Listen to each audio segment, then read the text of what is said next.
परिचय।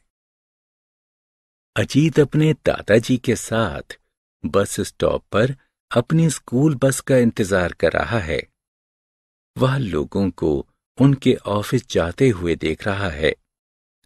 उन सभी के पास उनके स्कूटर और कारें हैं। उनमें से अधिकतर लोग अपनी कार में अकेले ही हैं। अजीत को पता है कि वाहनों से वायु प्रदूषण होता है।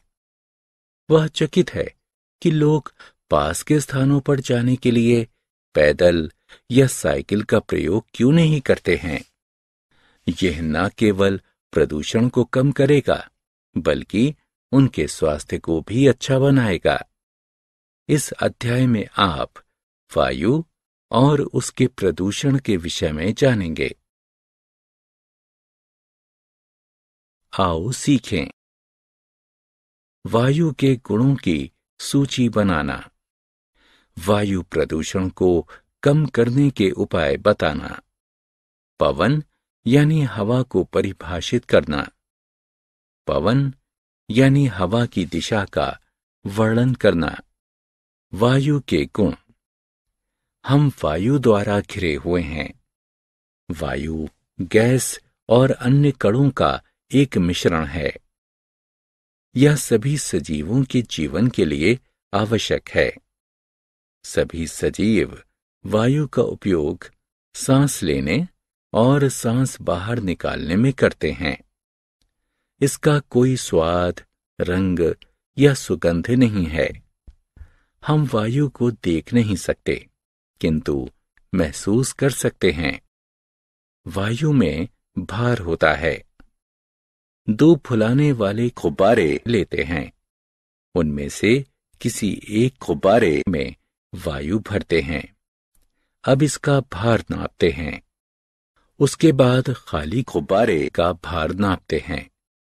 अब हम क्या देखते हैं?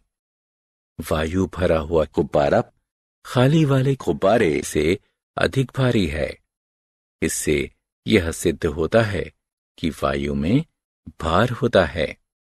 जलने के लिए वायु आवश्यक है। चलो अब एक प्रयोग करते हैं। एक मोमबत्ती जलाते हैं। अब इसके ऊपर कांच का एक गिलास उल्टा करके रख देते हैं। इस क्रिया से वायु जलती हुई मोमबत्ती तक नहीं पहुंच पाएगी। कुछ देर बाद मोमबत्ती जलना बंद हो जाएगी।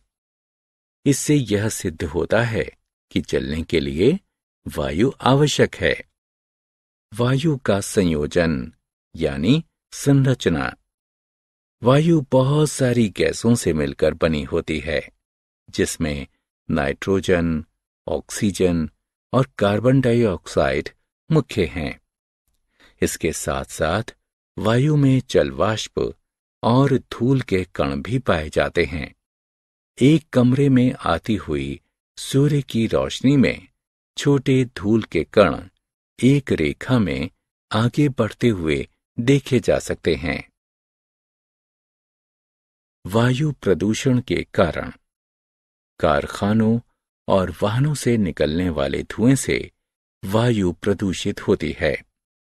पत्तियां, प्लास्टिक और कचड़े को जलाने से धुआं निकलता है, जो कि वायु को प्रदूषित करता है। प्रदूषित वायु में सांस लेने से अस्थमा, दमा आदि जैसी सांस की अनेक बीमारियां हो जाती हैं। वायु प्रदूषण में कमी। वायु प्रदूषण को कम करना हमारी जिम्मेदारी है। ऐसा हम निम्न प्रकार से कर सकते हैं। नए पेड़ लगाकर, सार्वजनिक परिवहन यानी पब्लिक ट्रांसपोर्ट का उपयोग करके, कम दूरी पर जाने के लिए पैदल या साइकिल का प्रयोग करके, कार साझा यानी कार पूलिंग करके, पत्ती, प्लास्टिक और अन्य कूड़े को नहीं जलाकर।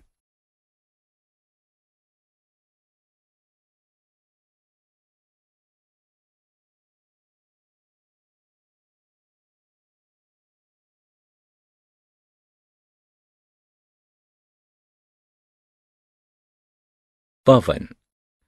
चलती हुई यानी बहती हुई वायु को पवन या हवा कहते हैं। पवन बादलों को चलाती है, जिससे बारिश होती है।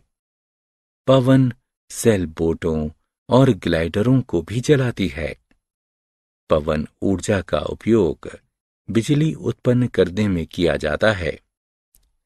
पवन ऊर्जा का उपयोग जल को फेंकने में भी किया जाता है। पवन की दिशा। पवन की एक निश्चित दिशा होती है। पवन को इसकी दिशा के कारण ही पहचाना जाता है। उदाहरण के लिए, जो पवन पूर्व से पश्चिम दिशा की ओर बहती है, उसे पूर्वी पवन कहते हैं। इसी प्रकार जो पवन पश्चिम से पूर्व दिशा की ओर बहती है, उसे पश्चिमी पवन कहते हैं। हम पवन सूचक की सहायता से पवन की दिशा तय कर सकते हैं। पवन सूचक का तीर यह दर्शाता है कि पवन किस दिशा से किस दिशा में बह रही है। हमने क्या चर्चा की? वायु का कोई स्वाद, रंग और सुगंध नहीं है। वायु में भार होता है और यह चलने के लिए आवश्यक होती है। वायु अनेक गैसों, जलवाष्प और धूल के कणों से मिलकर बनी होती है। कारखानों और वाहनों से निकलने वाले धुएं से वायु प्रदूषित होती है। प्रदूषित वायु में सांस लेने से सांस की अनेक बीमारियां हो जाती हैं। चलती हुई वायु को पवन कहते हैं। पवन की एक निश्चित दिशा होती है।